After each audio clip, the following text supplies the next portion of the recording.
my job so seriously that when the season would start, I'd kind of go into this real work zone, and it was just serious, like work, work, work, work, work. And so I have to remember to leave my own personality there while I'm thinking a million billion things in my head. And that's actually a really difficult thing to juggle. Because when Yeah. you're that busy, it doesn't leave much space for joking around. And so I have to remember, like, leave your personality, bring it back, bring it back. That's good though. It means you're a good worker and you like your job and you're dedicated to your job.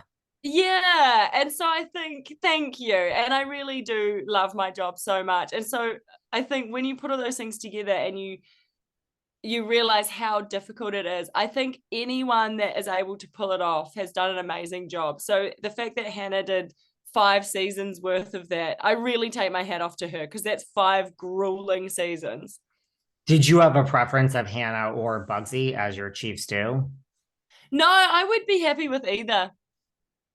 I mean, That's actually, though, well, it's different. I would be happy with either, but I actually think that I would lean towards Bugsy, because Bugsy is so good at table decor and all of her creativity, and Hannah isn't, which we have openly said to each other. And I suck. I hate table decor. I hate the creative side.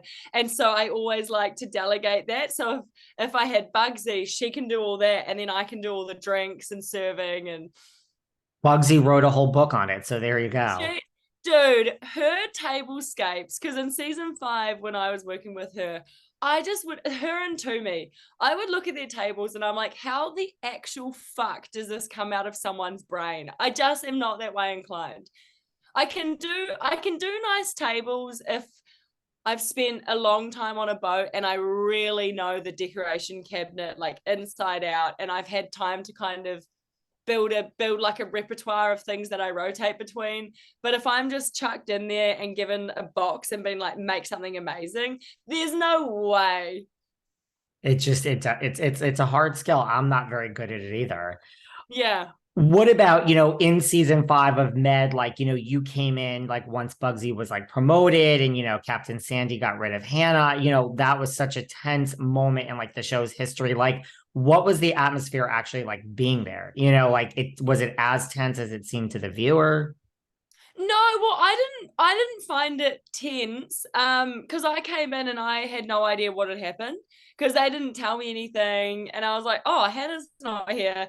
And also, like, I'm such a goody good. And they said to me before I went there, like, you can't tell anyone, like, don't tell Hannah, whatever. And so I hadn't actually told her that I was going, which seems silly because we're such good friends and we tell each other everything now. But I, at that point in time, I didn't say anything. So it wasn't actually until maybe a week and a half in, I was like, where is Hannah? Why is Hannah not here? And then they kind of skirted around. No one really wanted to say anything, but I just didn't really care. I'm one of those people, I really mind my own business. So I saw that no one wanted to say anything, and I just was like, oh, whatever, and carried on with it. But I think what I found hard with season 5, it wasn't that, it was more the crew in general.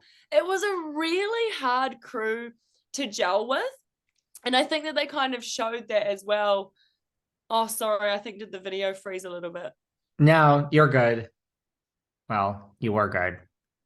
Oh, sorry, it just It's froze a little okay. bit. You Yeah, are in New Zealand. It's understandable.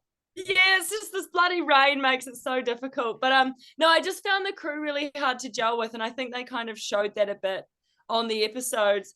I'd go in and I was trying to chat to people and make jokes, and it's just no one had very good banter. I just yeah, and everyone had kind of coupled up, and there were other tensions there that just made it hard to slot in.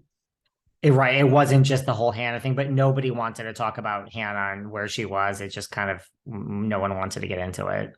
Nah, just kind of went under the radar. And then Jess started hating on me because I apparently touched Rob's butt. So that kind of ended up trumping everything. Yes, it did. What do you feel? There was so much, like, still, I think in the below deck, like history, like, people still like that was the season that people came for Sandy because of this decision to let Hannah go. Yeah. Then people Yeah. came for Malia. They're still not really over it. They still come for Sandy and Malia because of this thing that happened in the past. Like, where Yeah. do you feel about all of that? Like how Sandy handled it, the public coming for her and Malia? Like, what's your feeling on this whole thing? I don't know. It's a really tricky one because I wasn't there, and so I don't know the ins and outs of what actually went down. It's like, we see they've obviously had to edit it down a bit for TV, but I don't actually know what happened, And I mean, I do think that it was pretty shady of Malia to take a photo of Han's medication and send it to Sandy. Like, that's something that I would never do. But in the same breath, I really do feel for her because I don't wish it upon anyone to have the public come for you like that. And I know that they've really, come for her. And I think that that must be such a hard thing to go through. Like, I know that she turned her comments off for a long time and was pretty quiet on the internet. And as you say, it's like what we were saying earlier with you're branded that as soon as you make a mistake. And I think that unfortunately that is something that's going to be the shadow over Malia and Sandy forevermore now. That's what everyone will associate them with. And so, I mean, I wouldn't have done it, but again, I wasn't actually there, so I can't say what actually went on, Yeah. And I mean, I agree. I think people are still talking about it. We've had many seasons of different franchises of Below Deck since, and somehow people, people keep going back to this. I think with Sandy and Malia.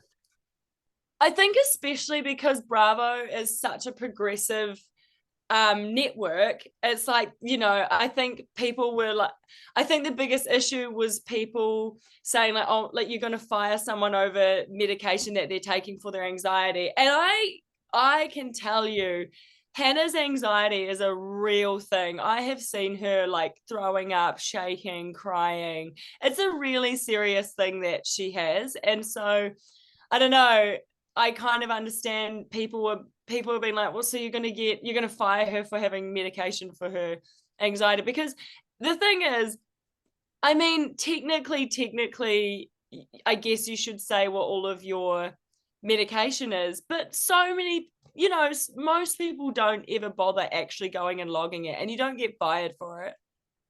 Right. Like in the real world. I mean, people Yeah, are on exactly. all sorts Because of. I've got ADHD, and so every now and then, I don't take it every day, but I do have Ritalin, which I take for it. And like, I've never logged that with a captain. Right. It's just you don't think about it, right? It's like we all have our Nah, it's my medications. personal medication, and I know that it's not interfering with my work. If anything, it's making me work better. And so you just, if it's something that's bettering you, you don't really feel like you're supposed to go and say something. That makes a lot of sense. Well, back in season 4, you did have a boatman. So I know you're with someone now in the real world. Yeah. We're way past that, but